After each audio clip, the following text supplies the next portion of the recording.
Ada kalanya muslim wafat menjadi munafik, muslim munafik. Ada kalanya wafat menjadi muslim fasik. Ada kala Allah wafatkan menjadi muslim musyrik. 4 golongan, 3 golongan di neraka, 1 golongan selamat. Ini hak prerogatif Allah. Siapa saja. Tidak serta-merta Anda menjadi seorang muslim lalu aman, lah.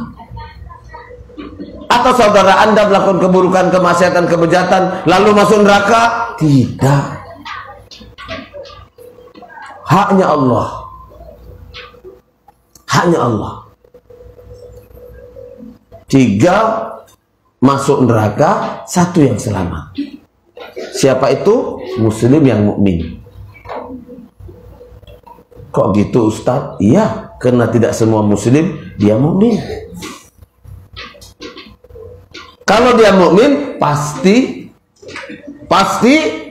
muslim. Itu rumusan para ulama. Ada hadisnya Ustaz? Enggak, belum juga. Tapi itu rumusan para ulama.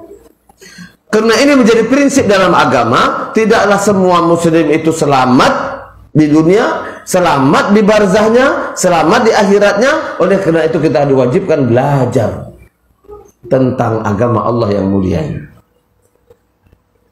Bukan mendengar lalu mengamalkan yang didengar. Bukan menonton lalu berbuat yang ditonton. Mendengar, melihat, membuka sampai datang paham lalu jadi amal. Gak cukup mendengar, Pak. Kalau hanya mendengar, salah dengar, bahaya. Kalau mau melihat, kalau hanya lihat, salah lihat, keliru. Mana contohnya? Contoh.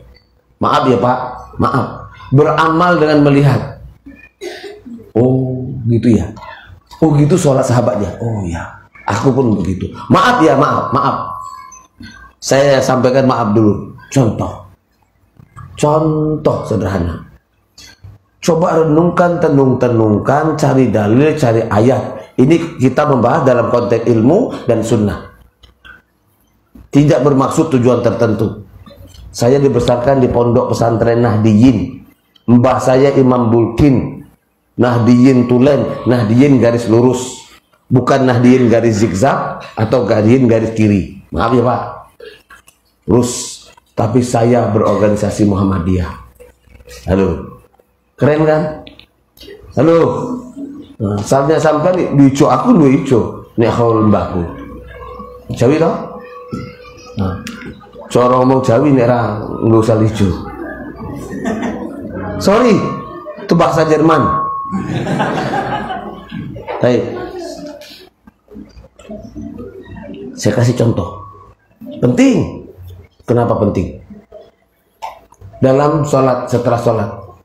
Assalamualaikum warahmatullah. Assalamualaikum warahmatullah. Siapa yang ngajari?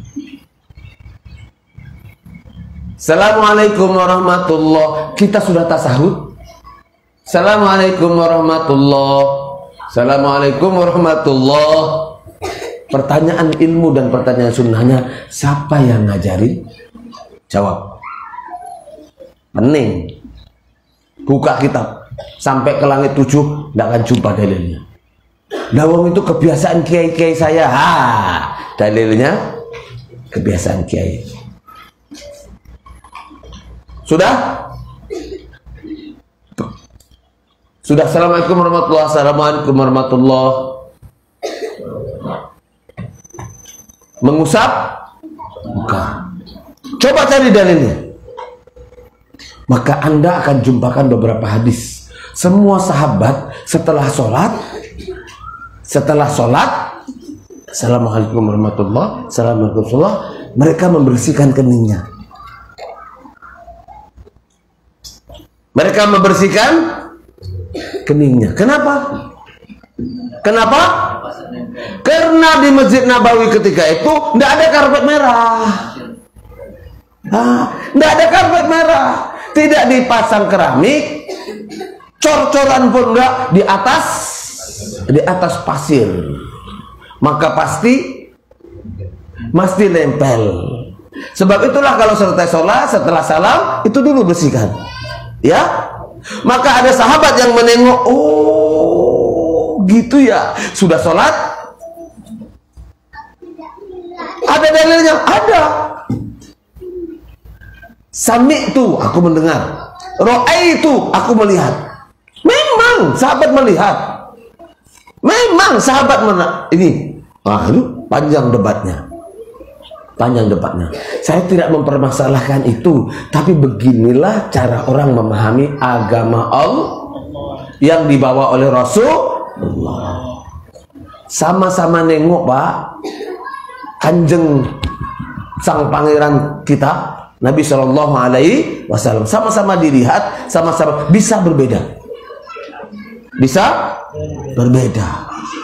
panjenengan bapak bahas yang sama, keluar nanti bisa beda.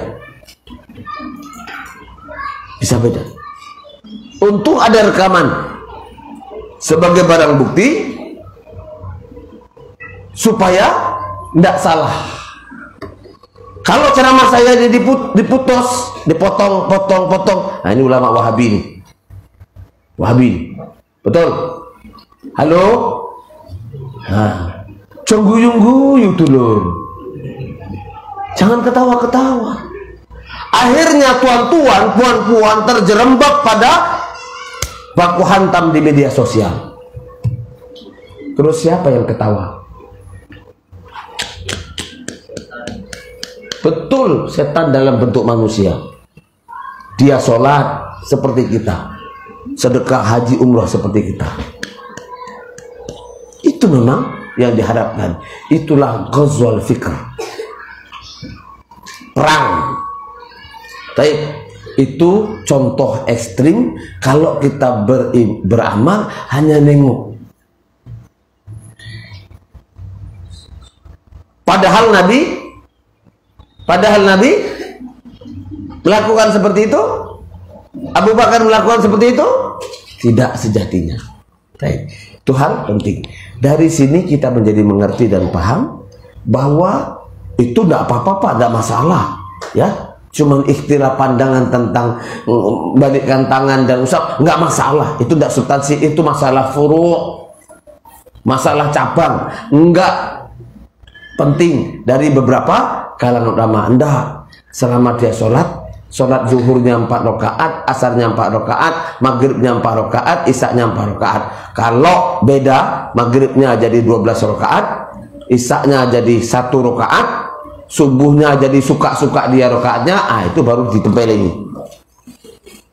Ya, karena menyalahi syariat. Maka yang penting selama perkara puruk beda-beda nggak apa-apa. Toh ada dalilnya. Imam Malik sama Imam Syafi'i selalu sama atau beda? Beda. Adem ayem kok. Tapi media sosial itu luar biasa.